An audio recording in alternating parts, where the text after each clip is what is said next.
they shared I shared a couple of different topics, and then they did some keyword research to see what the most popular and highest traffic topics could be.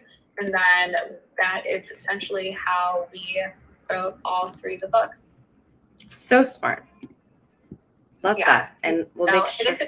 It's a team effort for sure. It's not a one-person situation for sure. So yeah, I'll share the link here where people can go ahead and grab those, because the Happy Entrepreneur one looks fantastic.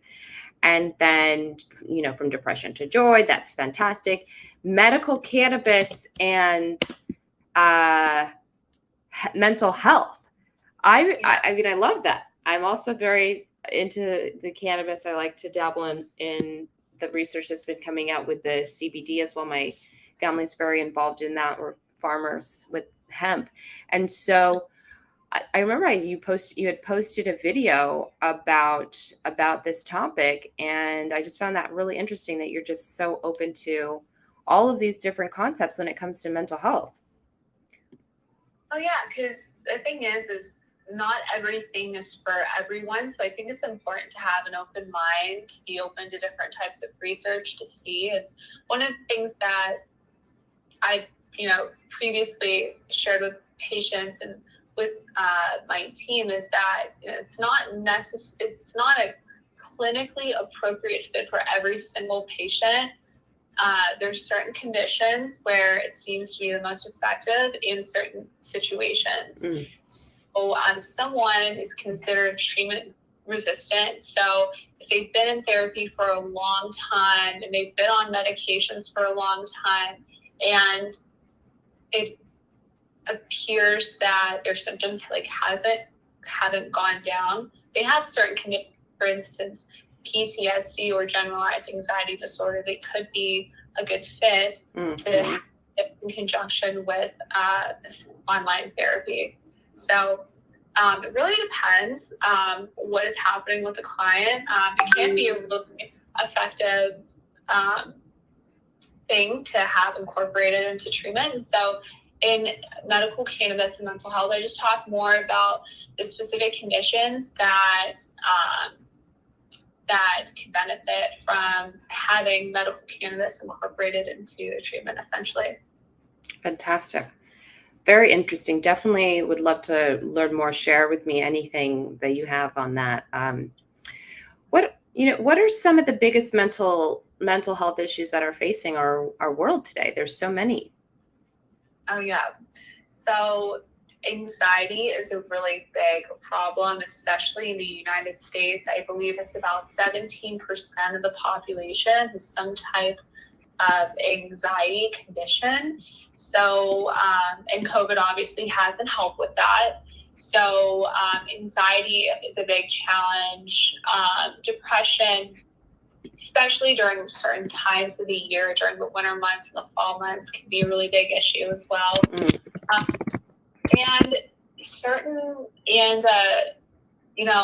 Actually, ADD and ADHD have also significantly been on the rise as well. Due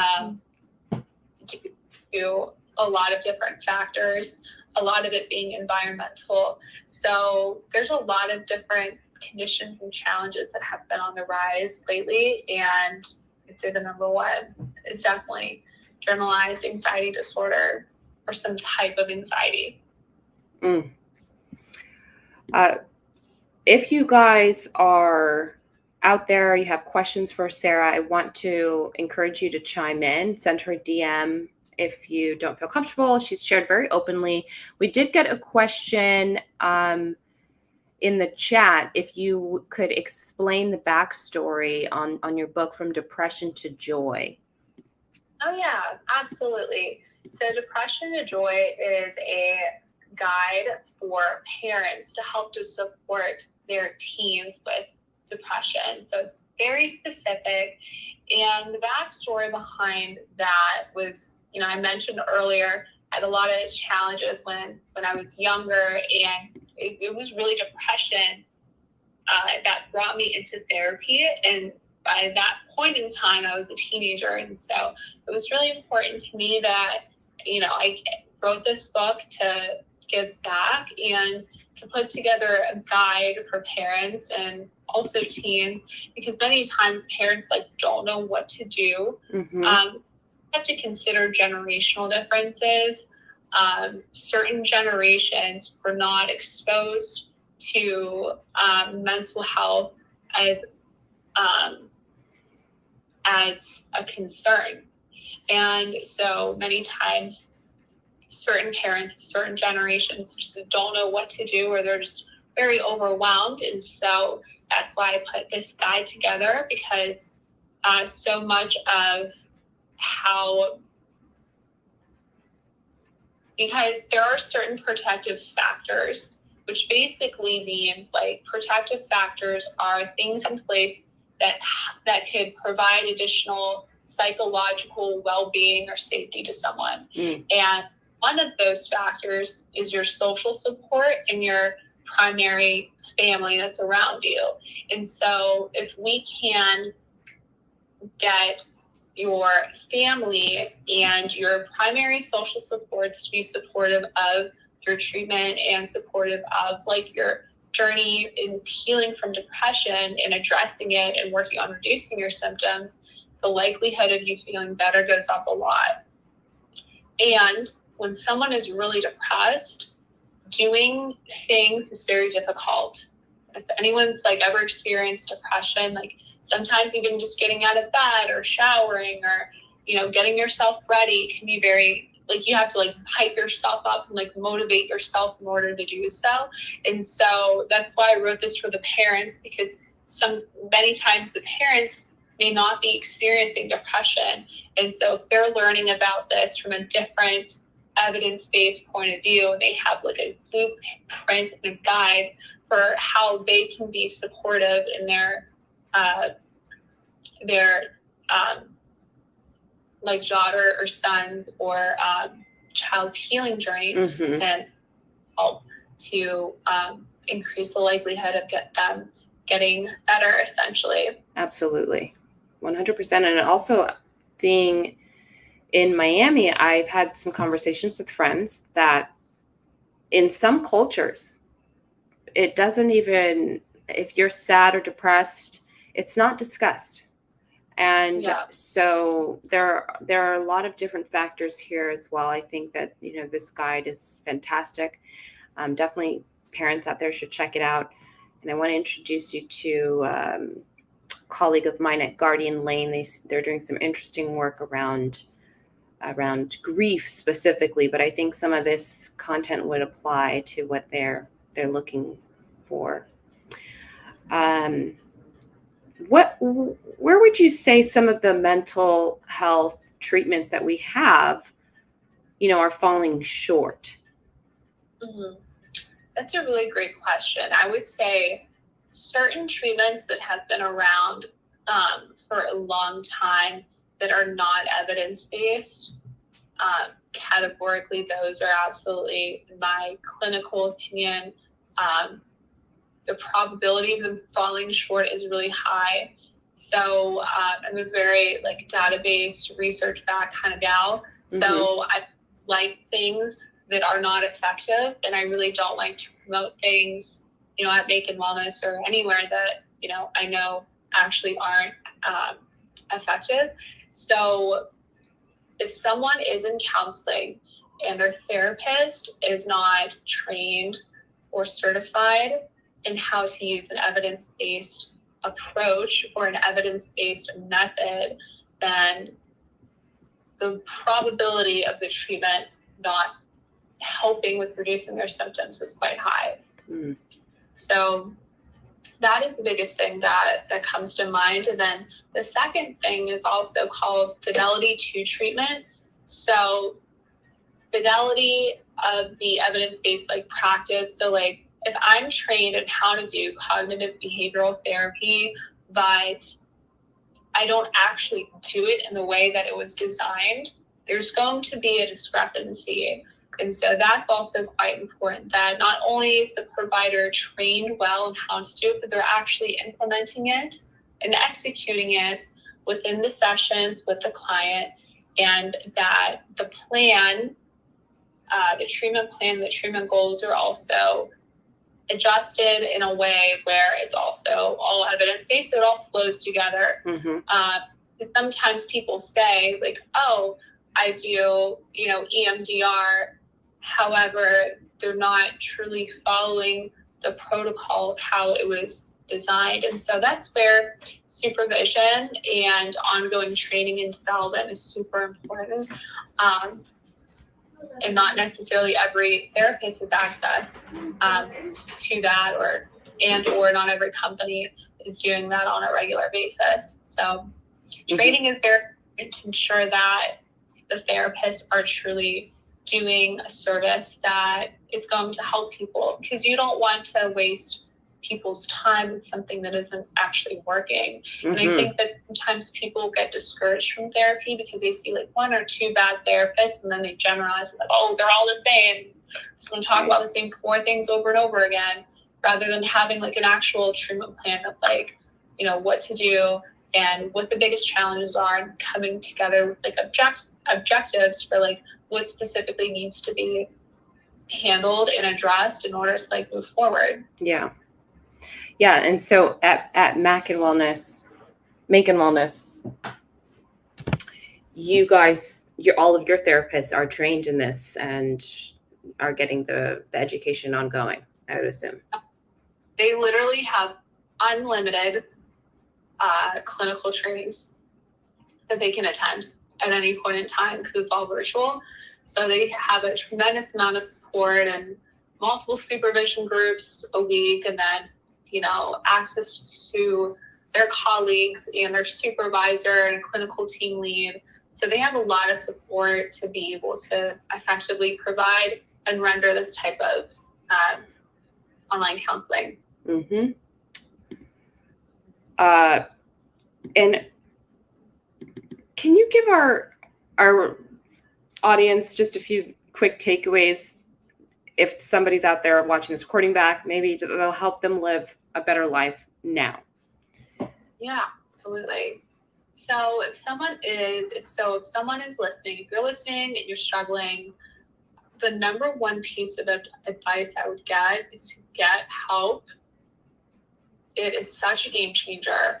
If you've been stuck and struggling, there's only so much that we can individually do like on our own. And so I highly, highly, highly recommend you reaching out to a supportive therapist. If you are in Pennsylvania, Maryland, maybe Florida, and you're looking for a therapist, definitely reach out to our team. You can call us at 833-274-HEAL, or you can go to our website at makinwellness.com, and we can match you with a specialized therapist who accepts your insurance. And if you're outside of those areas, definitely reach out to your insurance company, and you can get some referrals easily that way. We are able to support out of state clients through consulting, which is slightly different than therapy. It is not covered by insurance. I also did want to share that as an option. Anyone specifically really wanted to see us and our team, definitely reach out and get help, because whenever you do reach out and you start to get a plan together and meet with someone who's really specialized and caring and can meet with you at the convenience of your schedule, it really makes a huge difference. What big part of improving access to mental health care and support is through the way of how we're doing it, through the virtual modalities. So we're able to meet with patients through secure video visits and through phone calls as well. So it cuts down on your commute. You save a ton of time. It's typically a lot less than traditional in-person therapy. And the outcomes show that as long as the person is comfortable with meeting with the therapist remotely, that the outcome is just as good, if not better, as seeing someone in person. So yes. great tips, and great to know that people can access Makin Wellness outside of Pennsylvania and those other key states as you're growing and expanding the company. Transitioning into a little bit of a different subject here. We are on a Web3-ish platform. Entre is integrated with wallets and crypto and all of that stuff. What do you think about Web3? Is that going to affect mental health in any way, or any thoughts about Web3 blockchain or anything like that? Yeah, so Miriam, that's a really great question, and it's super fascinating to me. I'm still learning so much about it, and I am certain it's going to impact the mental health care world. I don't have a lot of comments, only because I don't like to comment or speak on things that I don't know about truly. So I don't want to share my faulty opinion, because I know it's the future, and it's something we definitely need to make some changes to make sure that, we're on Web3 and all that stuff. So I wish I had more than that, but that's essentially all I got. No, that's good. We're all getting into it as much as we can with what we can do. We have more questions coming in. What do you see as the most common battle people struggle with when it comes to mental health? Yeah, so the most common battle that I see people struggling with can be one of two things: challenges with the past, or a lot of anticipation of the future. Mm-hmm. So if someone's experienced a lot of challenging events, or we call them adverse life experiences, that can lead to someone experiencing significant mental health challenges, or anticipation of the future. So worrying about the future, uncertainty, not knowing how things are going to happen, and people will then sometimes start to worry, and then the worry becomes chronic, and that can develop into anxiety. So some of these things can be brought on from environmental factors, like everything that has happened in the past few years. Sometimes it's genetic, where your dad had the compulsive disorder, and now you find yourself feeling anxious when certain things are out of order. Mm-hmm. And other times it can be because of where you're living, and so there's a lot of different factors that could impact someone's likelihood of developing a mental health disorder. There's a lot of different factors. Thank you for sharing, and thank you so much for your questions. If you guys have questions, please chime them in to the chat, or raise your hand. We're happy to bring you up on stage as well. How can people go about, supporting and following your work? I know we've formed a partnership with Makin Wellness. I'm shocked your tweets don't just go viral, and I'm very excited. We're going to be sharing all of Sara's tweets. Well, not all of them. She tweets a lot, and they're really good. But some of the tweets, we're going to be blasting them out on social media. We're going to be sharing them with our members of Quokka. They're very motivational. They provide you a little lift and some tidbits of advice as you're going throughout the day. Make sure you're following Sara on Twitter. And what are some other ways that we can support you while you're on your journey? Oh, thanks so much, Miriam. That's so nice of you. Definitely following myself, Sara Makin, or Makin Wellness, and liking and sharing our posts is a huge help. And letting your loved ones and your friends and family know about Makin Wellness, so we can be a part of their healing journey as well, and just essentially sharing the word. Always sharing. We have another question. This one's a complex one. Okay. Thanks, Christina, for your question. What are your thoughts on the MDMA clinical trials on PTSD and the FDA approval? Yeah, so that's a really great question. And I believe what the trial was microdosing MDMA and how that could help to reduce some symptoms of post-traumatic stress disorder.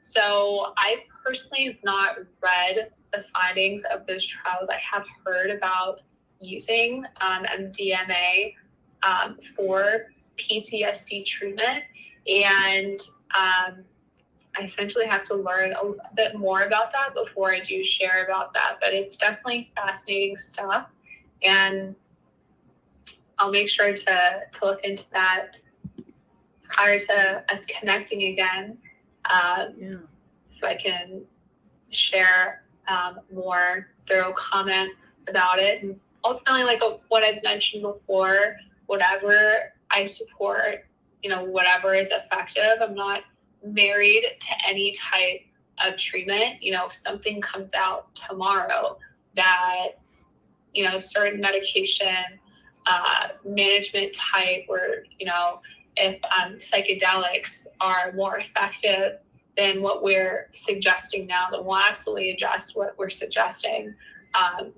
from a clinical basis, because I'm super focused on whatever works for the patient, not necessarily whatever historically we have done. Yeah, I think that that's a really important point, is people are always changing. We're evolving. And think about how much we're going to change as a global community after the last few years we've been through. So trying new things and not being stuck on like, this only works, I think is important. You want to have tools in your toolbox to be able to pull out when you have certain challenges that come your way. And getting educated is probably one of the very first things that you can do. And I know Makin Wellness has a lot of resources on their website that you can check out and learn more.